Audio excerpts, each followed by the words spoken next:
चिराग पासवान की पार्टी लोक जनशक्ति पार्टी रामविलास के बक्सर जिले के जिलाध्यक्ष पर चुनावी रंजिश के कारण पहले तो 4 राउंड फायरिंग की गई, लेकिन जब वे फायरिंग में बच गए तब उन्हें गाड़ी से उतारकर तब तक पीटा गया जब तक कि हमलावरों को यह भरोसा नहीं हो गया कि अब वे मर चुके हैं।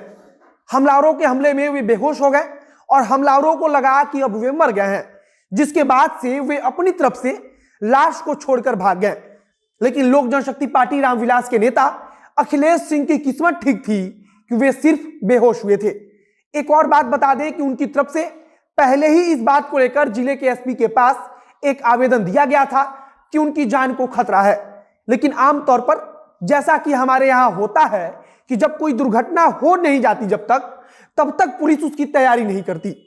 इसके अलावा बेगूसराय में जुआ खेलते वक्त झगड़ा हो गया, जिसके कारण 5 लोगों को गोली लग गई, जिसमें से 2 लोगों की मौके पर ही मौत हो गई और बाकी लोग गंभीर हालत में इलाज करा रहे हैं। हत्या होने के बाद जब पुलिस वहां पहुंची तो उसे वहां से गांजा भी मिला और चिल्लम भी मिला, मतलब कि वहां पूरी व्यवस्था के साथ जुआ खेला जा रहा था। और इस पर हम पहले भी सवाल उठा चुके हैं और फिर उठा रहे हैं कि आखिरकार बिहार में हर छोटे बड़े अपराधी और बदमाशों के पास हथियार इतनी आसानी से कैसे उपलब्ध हो जाता है।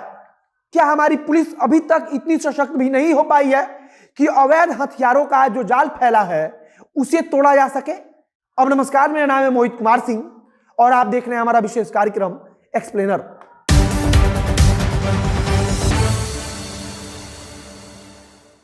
सबसे पहले बात बक्सर जिले वाली घटना के बारे में करेंगे।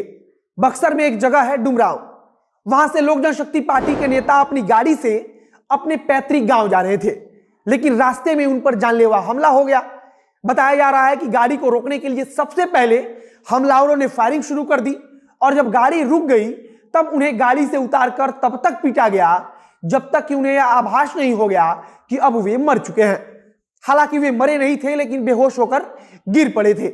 एक और जानकारी आई है कि उन्होंने इसके पहले जिले के पुलिस अधिकारी के पास अपनी जान को खतरा बताकर एक आवेदन भी दिया हुआ था। फिलहाल इस घटना के बाद से 4 नामजद लोगों पर एफआईआर दर्ज कराया गया है और कहा गया है कि चुनावी रंजिश के कारण हमला हुआ है। यहां भी बदमाशों द्वारा फायरिंग की गई और सवाल यही है कि आखिरकार हर व्यक्ति के पास बंदूक या देशी कट्टा कहां से आ रहा है। एक और खबर बेगूसराय से है, जहां जुआ खेलते खेलते आपस में ही विवाद हो गया और फिर दोनों गुट की तरफ से गोलीबारी हुई और उस गोलीबारी में 2 लोग मौके पर ही मारे गए। इसके अलावा 3 लोग गंभीर रूप से अभी भी घायल हैं। जब पुलिस घटनास्थल पर पहुंची तो उसे वहां गांजे की पुड़िया तथा चिल्लम बरामद हुआ। इसके अलावा 9 कारतूस भी वहां बरामद किए गए। पूरी खबर यह है कि दीपावली वाली तारीख को आधी रात के समय कुछ लोग जुआ खेलना शुरू करते हैं।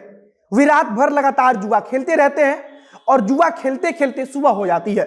इसके बाद किसी बात को लेकर उनसे बहस शुरू हो जाती है। बहस इतनी ज्यादा बढ़ जाती है कि उनके बीच गोलाबारी होने लगती है। जो फायरिंग होती है उसमें 5 लोगों को गोली लगती है, जिसमें 2 लोग मौके पर ही मारे जाते हैं।